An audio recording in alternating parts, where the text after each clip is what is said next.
is a massive YouTuber or influencer from 5 years ago that has completely vanished off the face of the earth?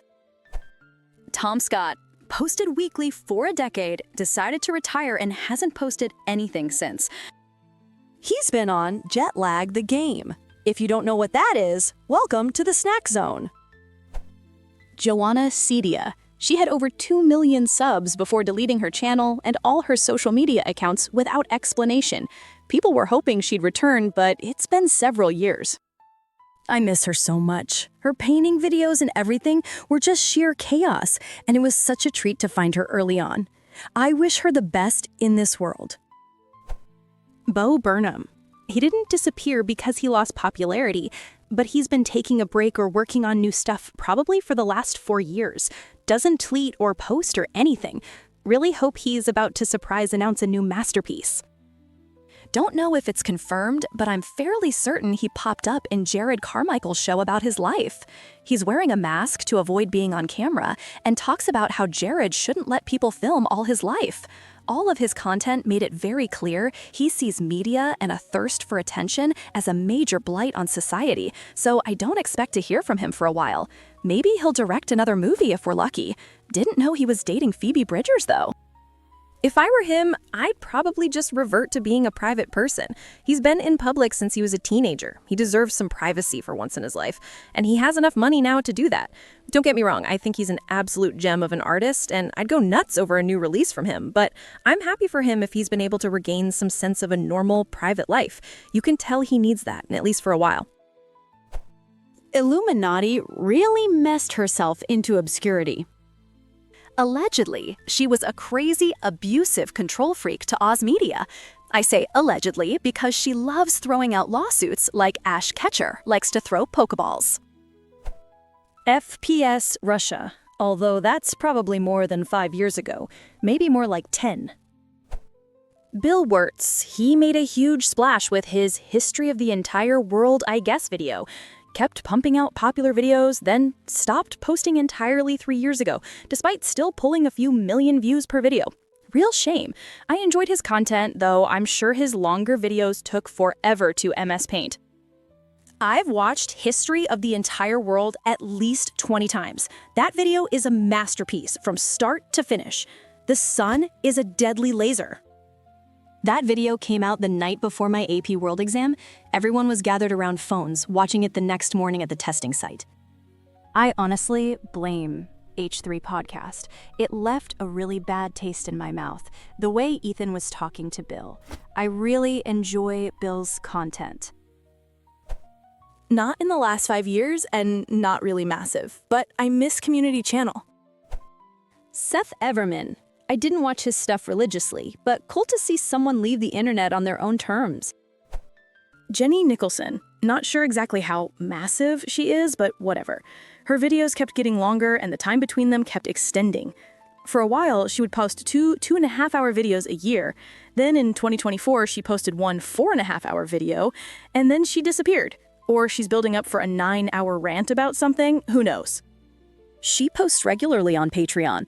The latest was a couple of days ago about Christmas and Evergreen, LOL.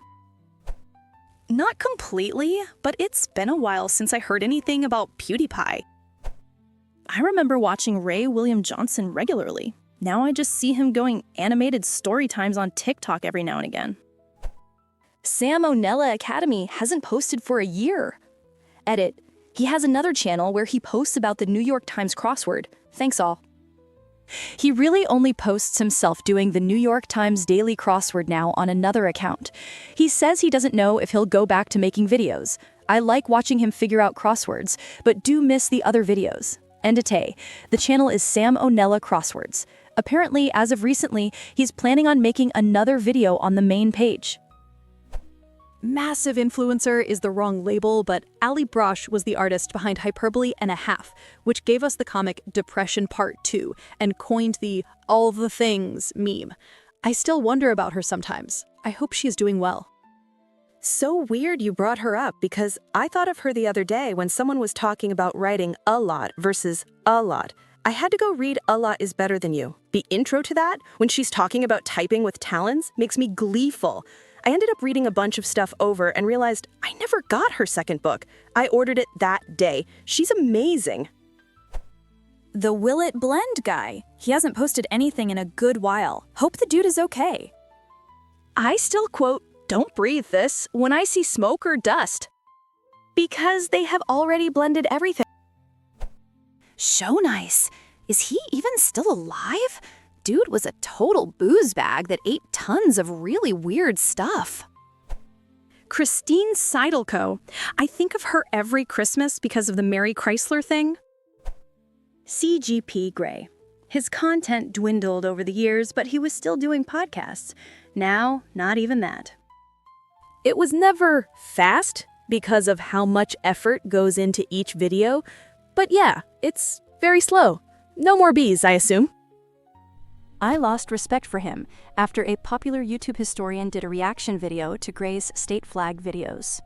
Gray copyright struck 2 videos without warning and wouldn't reply to the historian after multiple attempts to contact him to resolve it.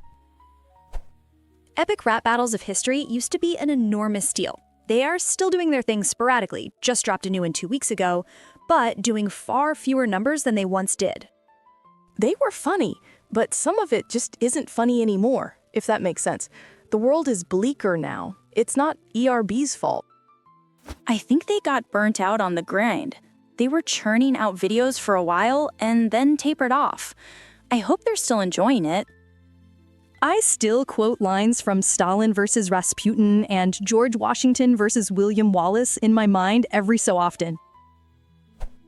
Not a single person, but Rooster Teeth.